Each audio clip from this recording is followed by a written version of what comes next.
Hello guys, तर स्वागत आहे तुमचं आपल्या या यूट्यूब चॅनलवरती. मित्रांनो, चॅनलवर नवीन असाल तर चॅनलला सबस्क्राईब नक्की करा आणि अशाच नवनवीन अपडेट्स आपल्या चॅनलवरती पाहत राहा. चला तर मग आपण आपल्या व्हिडिओकडे वळूयात. आपण पाहत आहोत लपंडाव या सिरियलचा आजचा रिव्ह्यू. तर मित्रांनो, आता इथे गौतमची जी मुलगी आहे ती स्वतः बाबांविषयी काही शब्द लिहिलेले वाचत असते आणि हे जो काही निबंध आहे बाबांविषयीचा तो कबीरने तिला सांगितलेला असतो आणि तिने तो ज्या प्रकारे सांगितला आहे त्या पद्धतीने तो लिहून घेतलेला असतो आणि त्यावेळी ती ते सगळं वाचत असते. ज्यावेळी ती बाबांचं महत्त्व तिच्या आयुष्यातलं वाचत असते त्याचवेळी तिथे ही मनस्विनी येते. ज्यावेळी ती वाचत असते की आपल्यासाठी आपले बाबा किती महत्त्वाचे आहेत आणि त्यांनी आपल्यासाठी काय काय केलं आहे हे सगळं तिने त्याच्यात नमूद नमूद केलं होतं. तर त्यावेळी आता ही मनस्विनी जी आहे ती तिथे येते आणि पाहू लागते की ही मुलगी नक्की काय करत आहे. तर त्याचनंतर आता इथे ज्यावेळी ती वाचत असते त्यावेळी तिने तिच्या हातातली ती बुक जी आहे ती हिसकावून घेतली आहे आणि तिने स्वतः वाचायला सुरुवात केली आहे. तर त्यावेळी आता इथे ही जी मनस्विनी आहे ती बोलू लागते की अच्छा, म्हणजे हे सगळं तुला त्या कबीरने लिहून दिलं आहे. तर आता इथे ती बोलू लागते की हो, मला कबीर दादानेच लिहून दिलं आहे. आणि त्यानंतर आता इथे ती बोलू लागते की ह्यामध्ये जे काही लिहिलं आहे ना, अगदी असं त्याच्यामध्ये मन ओतून अगदी असं मनापासून लिहिले असं दिसतंय. तर त्यावेळी आता कुठेतरी तिलाही तो जो काही निबंध आहे तो त्यातल्या काही ओळी वाचून असंच वाटू लागतं.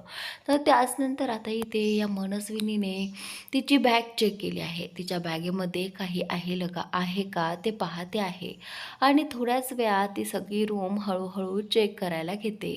तर आता तिथे समोरच तिला एक फाईल मिळते आणि त्या फाईलमध्ये तिला ₹1 सिक्का खाली पडताना तर दिसतो. तर त्यावेळी आता इथे ही जी मनस्विनी आहे ती तो सिक्का हातात घेते आणि पाहू लागते की हा सिक्का. तर त्यावेळी आता इथे ही जी काही मुलगी आहे ती काहीही बोलत नाही. तर त्यावेळी मनस्विनी तिला विचारू लागते की हा सिक्का इथे कुठून आला.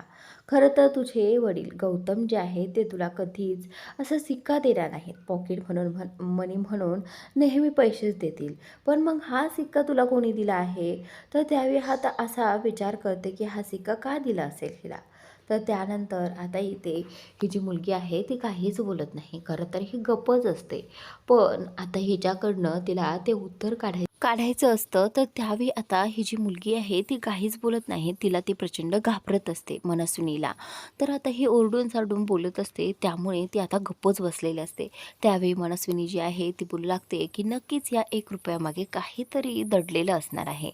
असा ₹1 हिला कोण देणार बरं, हा विचार तीही करू लागते. पण तेवढ्यातच आता इथे तिला आठवतं की कशा पद्धतीने नंदा आजीने तो ₹1 तिला दिला होता. त्यावेळी नंदा आजी बोलली होती की तू माझे हे काम केले ना त्यासाठी तुला हे ₹1 बक्षीस. खरं तर मी तुला आईस्क्रीम देणार होते पण आता एवढ्यातच भागून घे, असं देखील ती म्हणाली होती आणि तिने नंदाजीचं काम केलं होतं. तर त्यावेळी आता इथे नंदाजीचं ते काम केलं होतं ज्या पेपरमधून तिने तो फोटो काढला होता आणि त्या नंबर तिला फोनमध्ये डायल करून दिला होता. हे कामाचे नंदाजीने तिला तेवढे पैसे दिले होते. हे सगळं तिला आठवतं पण ती याबद्दल काहीही मनस्विनीला सांगत नाही. इकडे आता ही जी सखी आहे ती आता रागारागात कबीरच्या घरी आलेली आहे. तिला कबीरला जाब विचारायचा असतो की नक्की तुझं चाललंय तरी काय. तर त्यावेळी आता ती घरी आल्यानंतर बेल वाजवत असते पण घराचा दरवाजा कुणीही उघडत नाहीये. प्रेरणा आणि मा दोघीही जणी वरती असतात पण इथे बसलेली फक्त एकच जण असते, ती म्हणजे तेजस्विनी. तर त्यावेळी आता तेजस्विनी विचार करते की काय करावं, दरवाजा उघडू की नको, कोण असेल बरं बाहेर, हा विचार देखील ती करते. पण तिच्या डोक्यात हे कधीच येत नाही की दरवाजावरती सखी असेल. तर त्यावेळी आता सखी जी आहे ती बेल वाजवतच असते. तिने सारखी बेल वाजवायला सुरुवात ठेवलेली असते. तर त्यानंतर आता इथे ही जी काही तेजस्विनी आहे ती उठते आणि दरवाजा उघडते. तर त्यावेळी जेव्हा तेजस्विनीने दरवाजा उघडला त्यावेळी तिला समोर सखी दिसते आणि सखीलाही ती. खरं तर सखी या मनस्विनीला इथे पाहून खूप शॉक होते. तिच्यासाठी तर ही तेजस्विनी मनस्विनीच आहे ना. तर त्यावेळी आता इथे ती विचार करू लागते की ही मनस्विनी इथे काय करत आहे. तर त्यावेळी आता इथे मनस्विनीला ती हा प्रश्न देखील विचारते. तर त्यावेळी आता ही तेजस्विनी जी आहे ती खूप विचार करून या प्रश्नाचं उत्तर देते. मला सांग तू इथे काय करत आहेस? खरं तर मला तुला आणि कबीरला त्या घरातनं किती दिवसांपासून बाहेर काढायचंच आहे. पण फायनली तू आज तुझ्या घरी आलीच आहेस. असं आता इथे ही मनस्विनी जी आहे ती सखीला म्हणत असते. तर त्यावेळी आता सखी जी आहे ती बोलते की हे बघ, हा तुझा गैरसमज आहे. मी कुठेही माझं ते घर सोडून गेलेली नाही आहे. समजलं तुला? ते घर माझं आहे, माझ्या आईचं आहे आणि मी ते कधीही सोडणार नाही. असं आता सखी या मनस्विनीला म्हणत असते. त्यावेळी आता मनस्विनी जी आहे ती इकडे इकडे ही खरी मनस्विनी या गौतमच्या मुलीला फार त्रास देते. तिला प्रश्न विचारत असते की सांग, हे तुला कुणी दिलं आहे आणि याच्या मागचं कारण सांग. तर त्यावेळी आता इथे ती सांगायला तयारच नसते. कारण तिला कळत नसतं की नंदाजीचं नाव सांगू की नको. त्यावेळी आता ती सगळ्या रूममध्ये काही ना काही शोधून आता तिला एक स्केल मिळालेली आहे मनस्विनीला. तर आता ती बोलते की बोल, पटकन बोलते आहेस की आता बघ, तुला वाचवण्यासाठीही इथे कोणी नाही आहे. बघ बरं तुझ्या आजूबाजूला, असं मनस्विनी त्या मुलीला म्हणू लागते. तर तीही रूमकडे इकडे तिकडे पाहू लागते, पण तिथे कोणीही नसतं. ना तिचे पप्पा असतात ना सखी दिदी असते. तर त्यावेळी आता मनस्विनी जी आहे ती बोलते की बघ एकदा बघून घे, तुला वाचवण्यासाठी इथे कोणी नाही आहे. मग बोलू नकोस की तू मला काहीही सांगितलं नाहीस. तर बोल पटकन, काय सांगते आहेस? सांग मला, हे पैसे तुला कोणी दिले? तर त्यावेळी आता इथे या मुलीने, छोट्याशा मुलीने सांगितलं आहे की हे पैसे मला नंदा आजीने दिले. हे ऐकल्यानंतर आता इथे मनस्विनी जी आहे ती बोलते की काय, हे पैसे तुला नंदा आजीने दिले? तर हा विचार येताच तर आता ही मनस्विनी जी आहे ती बोलते की ही नंदा आजी कुणाला काहीही देत नाही आणि हिने हिच्यासाठी हे पैसे दिले, तर नक्कीच यामागं काहीतरी कारण असणार आहे. असं आता म्हणत इथे मनस्विनी जी आहे ती आणखी प्रश्न त्या मुलीला विचारू लागते की हे पैसे तिने का बरं दिले असतील. तर त्यावेळी ती सांगू लागते की त्या आजीने माझ्याकडनं एक काम करून घेतलं होतं आणि त्या बदल्यात मला हे पैसे दिले होते. तर त्यावेळी आता इथे ही मनस्विनी जी आहे ती बोलते की काय काम करून घेतलं होतं तुझ्याकडनं? तर ती आठवते आणि बोलू लागते की एक पेपर होता आणि त्या पेपरमधून तिने माझ्याकडनं त्या पेपरवरचा नंबर डायल करून घेतला होता आणि त्यामधला एक फोटो तिने फाडून घेतला होता आणि मला म्हणाली की हे कोणालाही सांगू नकोस. तर त्याचनंतर असं म्हटल्यानंतर आता इथे मनस्विनीच्या लक्षात येतं की नक्कीच त्या पेपरमध्ये असं काहीतरी होतं जे त्या नंदा आजीच्या कामी येत होतं. तर नक्की काय असेल आणि त्या पेपरमध्ये कोणाचा नंबर असेल, हा प्रश्न तिला इथे पडलेला आहे. त्यानंतर आता इकडे इकडे ही तेजस्विनी मनस्विनी म्हणून हिच्याशी सखीशी बोलू लागते. पण सखीला आल्या आल्या कुठेतरी तिच्या आईचा भास झाला होता. पण त्यानंतर जसं की मनस्विनीचा आवाज ऐकला तसंच आता इथे सखीला कळू लागलं की नाही, ही मनस्विनीच आहे. तर त्यावेळी आता इथे मनस्विनी बोलते की हे बघ, मी तुला उत्तर द्यावं अशी माझी इच्छा नाही आहे. कारण मी सरकार आहे. सरकार कुणाला उत्तर देत नाही, तर सरकार सगळ्यांना प्रश्न विचारतात आणि समोरच्यानी उत्तर तयार ठेवायचं. तर त्यावेळी आता सखी जी आहे ती बोलते की मला आत्ता कारण सांग की तू इथे काय करते आहेस, तेही कबीरच्या घरी. तर त्यानंतर आता इकडे ही जी काही मनस्विनी आहे ती मान डोलावते आणि माई आणि प्रेरणाकडे पाहू लागते. तर त्यानंतर आता इथे ती सुचवत असते की काय उत्तर द्यावं. तर आता तिला सुचतं आणि ती सखीकडे पाहून म्हणते की माझी इच्छा, मी कुठे जाईल आणि कुठे नाही. आणि तसंही मला या दोन्ही म्हाताऱ्यांशी बोलायचं होतं. एकदा या किर्लोस्कर म्हातारीशी, कारण तुम्ही किती दिवसांपासून माझ्याच घरामध्ये पडलेले आहात. लवकरात लवकर तुमचा इकडे बंदोबस्त करावा म्हणूनच मी इथे आले होते.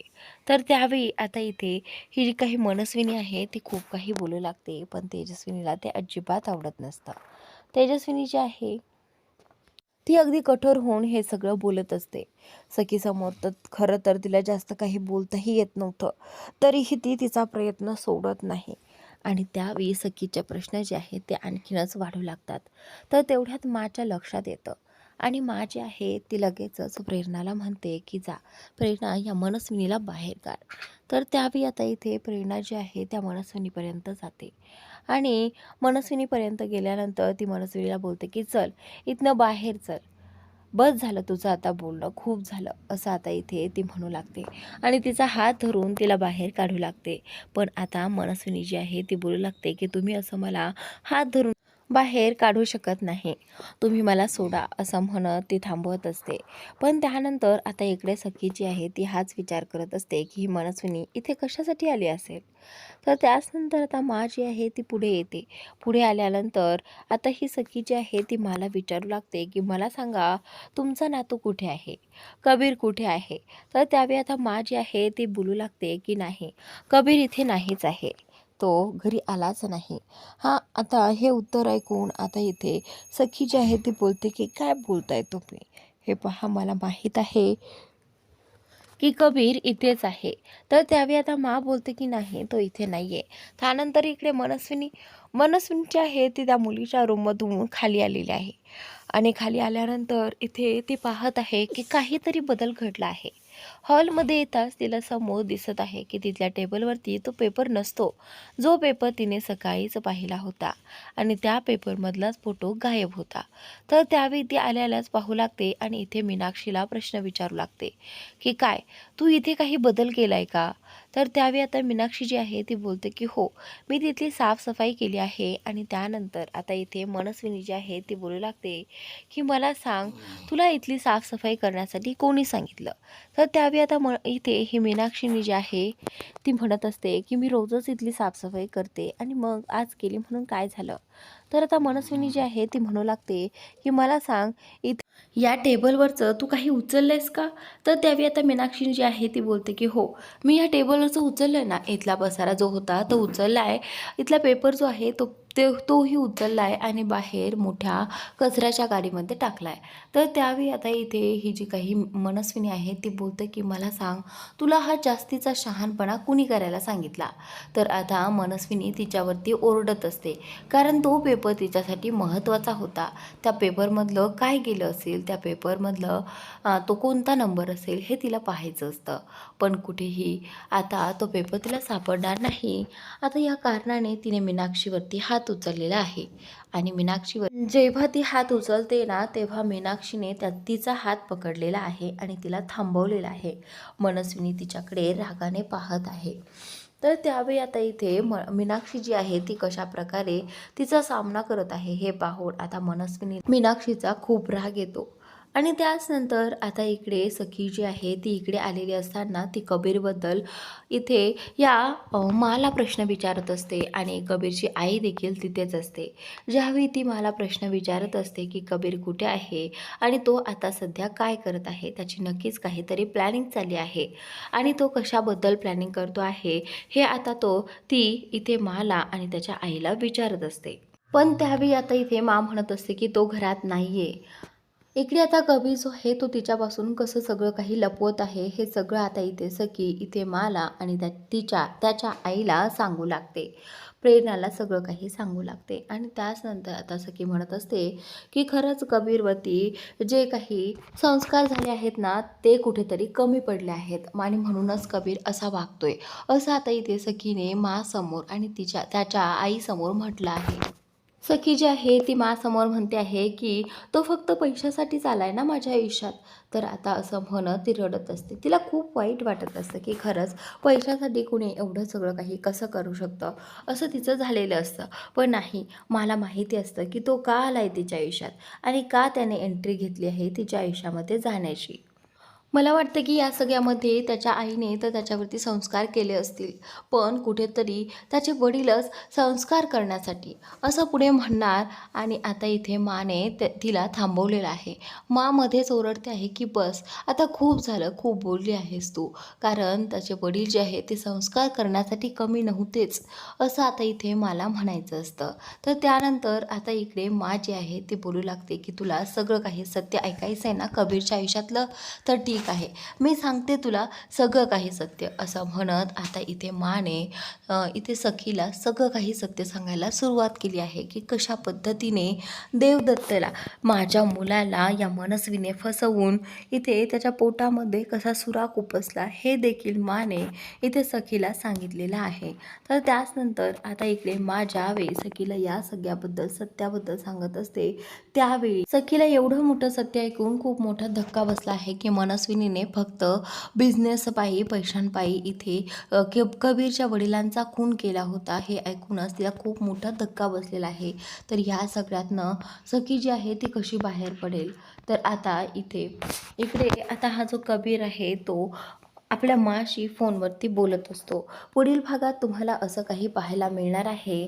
तर आता ज्यावेळी कबीर फोनवरती बोलत असतो की मी कधीही हे विसरणार नाही की मी कबीर देवदत्त किर्लोस्कर आहे ते, असं म्हटल्यानंतर आता इथे ते मनस्विनी जी आहे ती वरतून खाली येत असते. आणि ज्यावेळी कबीर हे सगळं बोलत होता त्यावेळी मनस्विनीने कबीरचं बोलणं ऐकलं आहे की देवदत्त किर्लोस्कर हे शब्द ऐकताच मनस्विनी मोठ्याने म्हणते की देवदत्त किर्लोस्कर. तर आता इथे हा जो कबीर आहे मला फोनवरती हे सांगत असतो की तू काळजी करू नकोस, तू सगळं काही व्यवस्थित होईल, तू टेन्शन अजिबात घेऊ नकोस. तर मला वाटत असतं की तिच्या तोंडून सखीला मी सगळं काही सांगितलं आहे, म्हणजे आता पुढे त्यांच्या आयुष्यामध्ये काही प्रॉब्लेम होईल काय, म्हणून हेच विचारण्यासाठी माने कबीरला फोन केलेला असतो. तर आता ज्यावेळी तो फोनवरती बोलत असतो तर त्यावेळी आता कबीरच्या तोंडून देवदत्त किर्लोस्कर हे नाव इथे मनस्विनी ऐकते. कबीर म्हणत असतो की काहीही झालं तरी मी हे कळू देणार नाही की मी देवदत्त किर्लोस्करचा मुलगा आहे. तर त्यानंतर आता इथे कुठेतरी मनस्विनीला देवदत्त हा शब्द ऐकायला जातो. आणि त्यावेळी आता तिथे जिन्यावरून खाली येताना ही जी मनस्विनी आहे ती कबीरकडे पाहून म्हणते की देवदत्त किर्लोस्कर. तर नक्की आता या मनस्विनीला त्या देवदत्त किर्लोस्करचं नाव घेतल्यानंतर काय काय आठवतं आणि ती काय काय प्रश्न विचारेल हे पाहणं उद्याच्या भागात रंजक ठरणार आहे. तर प्रेक्षकांनो, आता ज्यावेळी सखीला माने त्या सत्याबद्दल सांगितलं होतं जे की मनस्विनीने फक्त काही पैशांसाठी बिझनेस पायी इथे कबीरच्या वडिलांचा खून केला होता, हे जे काही शब्द आहेत ते सखीच्या मनातून बाहेर जात नाही आहे, ते सारखे तिच्या डोक्यात घुमत राहतात. तर त्यावेळी आता इथे सखीला कळते की ही मनस्विनी किती खालच्या थराला जाऊ शकते, एखाद्या जीवाशी खेळू शकते म्हटल्यानंतर ही मनस्विनी काहीही करू शकते. त्यामुळे कुठेतरी आता तिला खूप वाईट वाटत असतं फक्त कबीरसाठी. एवढ्या दिवसांपासून कबीर आपल्यामध्ये राहतो आहे आणि त्याच्या मनात किती हे असेल, ज्वाला असेल, राग असेल मनस्विनीच्या विरोधात. तर त्यावेळी कुठेतरी आता सखी ही कबीरला समजून घेण्याचा प्रयत्न करत असते. आणि त्याचनंतर आता इकडे सखी त्याच गोष्टीचा विचार करते की मग नक्की कबीर काय करणार असेल, हे सगळं काही या सगळ्याचा बदला घेण्यासाठी कबीरच्या मनात काय प्लॅन असेल, असं सगळा विचार तिच्या डोक्यात चाललेलं असतं. कधी एकदा तिला कबीर भेटणार आणि कधी एकदा ती त्याला विचारणार की हे सगळं सत्य त्याने माझ्यापासून का लपवलं. हेच उत्तर आता सखीला कबीरकडून हवं असतं. म्हणूनच आता ती सखी कबीरची भेट घेणार. तर आता इकडे पुढे मनस्विनीसमोर अजून एक कोढं उभा राहिलेलं आहे, ते म्हणजे देवदत्त किर्लोस्कर. कबीर देवदत्त किर्लोस्करचं नाव घेत असतो. तर आता मनस्विनीला वाटू लागतं की जर कबीरला कळालं की देवदत्त किर्लोस्करचा मी खून केला आहे तर कबीर कधीही शांत बसणार नाही आणि कबीर मला कधीही माफ करणार नाही, मला शिक्षा होईपर्यंत तो गप्प बसणार नाही. आणि जर तो या सगळ्याच्या खोलात गेला तर हा विचार आता इथे या मनस्विनीला पडलेला असतो. तर मित्रांनो, पुढील भाग नक्की पहा. उद्याचा भाग खूपच इंटरेस्टिंग असणार आहे, कारण सखी आणि कबीर दोघेही जण एकमेकांच्या समोरासमोर येणार आहेत आणि सखी त्याला विचारणार आहे. तर इकडे आता ही मनस्विनी कबीरला कुठले प्रश्न विचारेल हे पाहणंही रंजक ठरणार आहे. कबीर त्या सगळ्याला कसा काय उत्तर देईल हे पाहणं उद्याच्या भागात रंजक ठरणार आहे. तर नक्की पहा आणि आपल्या या यूट्यूब चॅनलला सबस्क्राईब नक्की करा. Thanks for watching.